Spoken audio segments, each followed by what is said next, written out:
Hello, everyone. I am Jason Schemmel, your host today. And with me is my guest, Tom Martin. And he believes that ultimately selling greatly is defined by the quality, not the quantity of your interactions, replacing the randomness of cold calls with the certainty of meaningful engagement. His company is rooted in science and proven in practice. His approach is deeply grounded in the rigorous science of human connection and decision-making, whether it's the science of relationship formation, the psychology of likability, or the intricate frameworks of cognitive science and neuroscience. Every facet of work is informed and shaped by proven theories of human behavior and interaction. He's also a firm believer that people's attention span is not worse than a goldfish, contrary to popular belief and Ted Lasso. So with that, Tom, how you doing today? Thanks for joining us. I am great. I love that introduction. Thank you. I love that you put the goldfish thing in. I love it. Right? I remember the first time I heard it from you, I'm like, he's actually kind of right. But so before we get into all of that and we start rambling, tell us a bit about Converse Digital and what you do. We are a business development agency. We work with primarily folks in the agency space, so advertising, PR, web, et cetera. But we also work with small privately owned businesses that have human sales forces and are really tired of sort of the bait and badger approach to selling that has been taught for so many years. Instead, we teach and show them how to turn conversations into customers through a system that's very relationship oriented, scientifically based.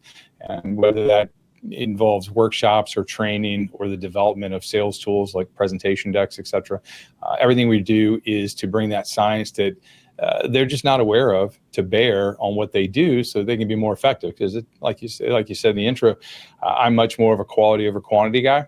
I'd rather talk to 5 people and close 3 than 500 and close 5. And it's a lot more fun and it's a lot better use of my time and far more enjoyable way to sell, frankly. Right. And when you think about it, it's a lot less work too. If you only have to talk to 5 rather than 500, I mean, who wouldn't want those numbers, right? Well, it is and it isn't, because inevitably what happens is you put more effort into each prospect. So we before I'm on the call with someone, my motto is never talk to a stranger.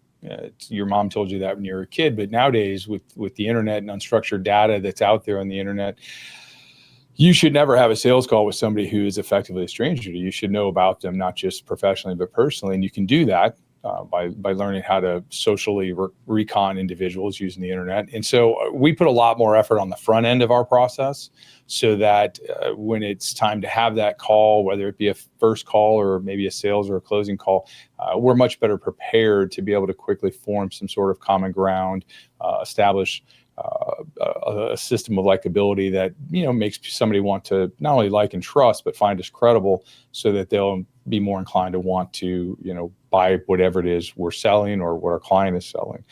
So different kind of work. It's infinitely more fun, and I don't know about you, but I despise cold calling and cold outreach of all sorts. It's just to me it's just soul crushing. Oh, absolutely. And it makes the conversation a lot more personable and just a lot more enjoyable to have when you know that there's been some interactions beforehand. They're expecting the call. It's not just, oh, I'm out grocery shopping and you're calling me. What are you doing? So yeah. for those that either despise the cold calling or they're looking for ways to start their sales process and stuff, what are some ways that they can start that whole thing of getting to know them and maybe make their sales process a bit easier? Well, depending on obviously the industry, I'm a big fan of becoming known for knowledge or using knowledge and content as a way to start conversations, specifically in the social space. I love sharing ideas and giving people a chance to respond to those ideas. I love just spending a little time on the social platforms and looking at what other ideas or what other things other people are saying, and then just jumping in and having a conversation. I'll even do it on Sales Navigator. I'll jump into someone's feed. They're a third degree connection, but because you're a navigator, you can see them. And let's say they post something that's interesting, or they post a piece of content on which maybe I have a counterpoint, or maybe I know additional research or something important that would add to the conversation. I'll jump in and have it. And next thing you know, you're having a deeper conversation, and that opens up doors. I mean, I got booked on a podcast recently because, and it was a podcast that we had reached out to them cold through email, and bupkis, didn't get anything. And just so happens that the host commented on a piece of content that someone else posted that I was a part of. And I commented back, and then I sent another follow-up email. And this time I referenced the fact, oh yeah, I'm the guy that was talking to you on LinkedIn. Next thing you know, a week later, I'm on their podcast. Oh, that's cool. I like how that comes like full circle. Like you tried the first time, it didn't work. And then there's an opportunity to connect again and just have a conversation and go from there. Yeah, it just goes to show. I mean, the first was completely cold, didn't know who I was. It was a member of my team reaching out to him. Second time, he's now in LinkedIn, and he's commenting on a stream of somebody who I'm commenting on as well. And the content that person had shared was about me. And I was able to, have a little quick conversation right there with, in essence, a stranger, and then go back again with the email. I guess you could still call it somewhat cold, maybe warm, but this time I'm able to say, hey, look, I'm the guy, put two and two together. I'm the guy that was talking to you on LinkedIn. And I know for a fact the topic we were talking about, which in this case was PowerPoint presentation and how to scientifically build them to be more persuasive and effective. I know you hate PowerPoint presentations as a sales tool, because I've heard you talk about it on your podcast. I don't think you've ever talked to anybody who could effectively make an argument that, well done, they're actually wonderful tools. I think that would be great. Your audience would love it. It's totally new content, blah, blah, blah, blah. Next thing you know, I'm booked. And we end up having a great time because, it was a really real thing. But had that LinkedIn interaction not occurred, I don't know that I believe that additional email outreach would have necessarily resulted in my getting booked. Because my original outreach was about the same topic. Hey, this is something I can talk about. You usually don't like it or don't talk about it.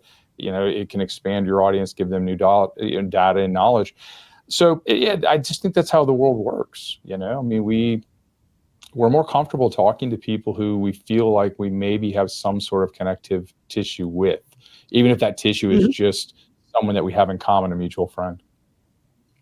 Right. I mean, you even think about it. Like, I love the way you explain it, because you think about even going to a networking event or something like that. You wouldn't walk up to someone you've never met before and go, hey, I'm Tom. I have this company. We might be able to help you. Like, you don't start going into the sales process or anything like that. You start finding some common ground, so you have something to talk about, and then build up the relationship that way. And then if an opportunity comes up where you might be able to say, hey, I might be able to help you out with this, or it's an interesting topic that we can talk about, then you can just build from there. Yeah, and that's, I think, the biggest mistake people make in networking. They do go up and try to do that, or they play business card ninja, and they, how fast can I get my card in your hand? Because they think that's success. How many cards can I get? How many did I give out? I approach it from, I call it Socratic networking, which is very much a question-based form of networking, where at the end of the day, I don't end up talking a whole lot, but I learn an enormous amount about the people that I meet. And then when I say, man, I'd love to stay in touch, it's easy for them to give me that card. And then when I follow up, I'm following up about what we talked about, which was basically them. And so it's a good warm when they're doing all the talking. Yeah. And it's actually, I'm an introvert, so I'm horrible at networking.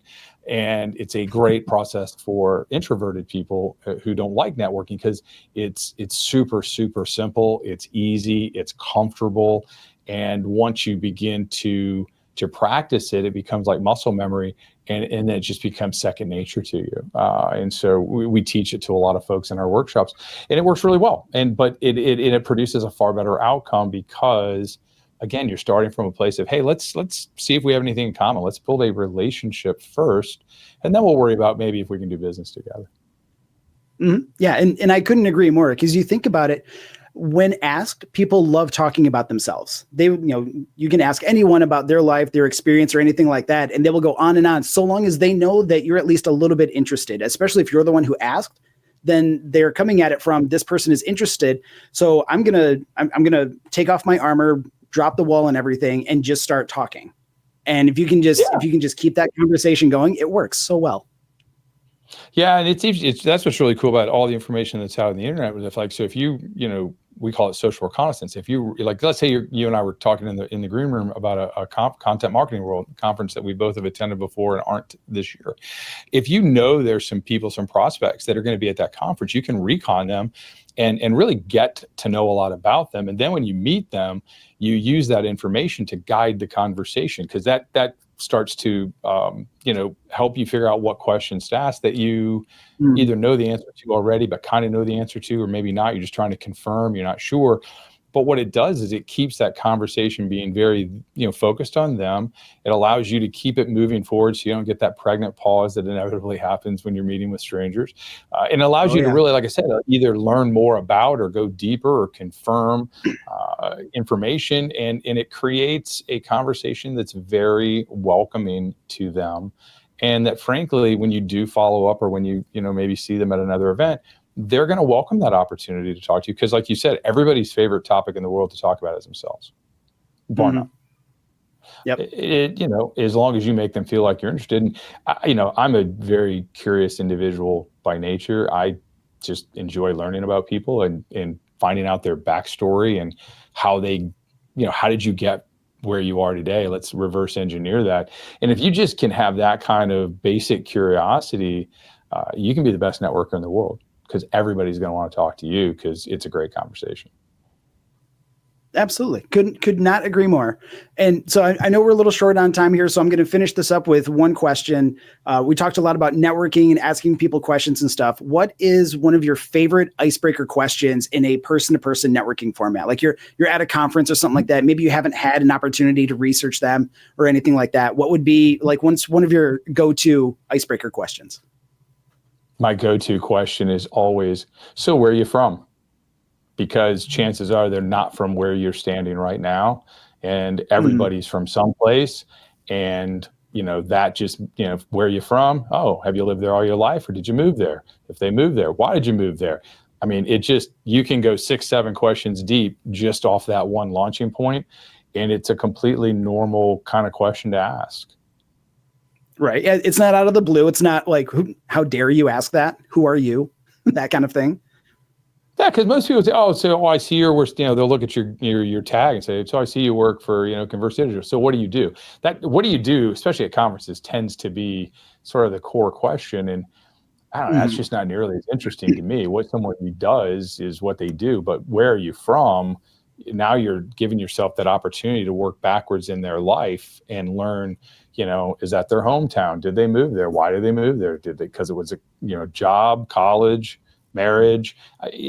There's so many branch points that come off of that one little question that, again, if you're not somebody that's super comfortable in a networking environment, it makes it really easy for you, even if you know nothing about the person, to have a 5, 10, 15 minute really good conversation with them, provided you're staying curious, with a perfect stranger. And when you're done with the conversation, you're going to know a lot about them. You're going to know a lot about them personally, and a lot that you can then use to follow up with them later, continue to build on that relationship, and eventually uncover maybe an opportunity to work together or refer work to one another. Both are equally valuable. Yeah, you never know what could happen so long as you ask, right? That's true. Great. Well, Tom, thank you so much for your time and being on here. Everyone, this is Tom Martin from Converse Digital. Definitely look him up. As you can tell, he is a wealth of knowledge, an amazing networker, even though he says he's an introvert, which is iffy at best. And thanks again for our kind of 5-minute conversations with professionals. Thanks, Tom. Hey, I appreciate you having me. Thanks, Jason.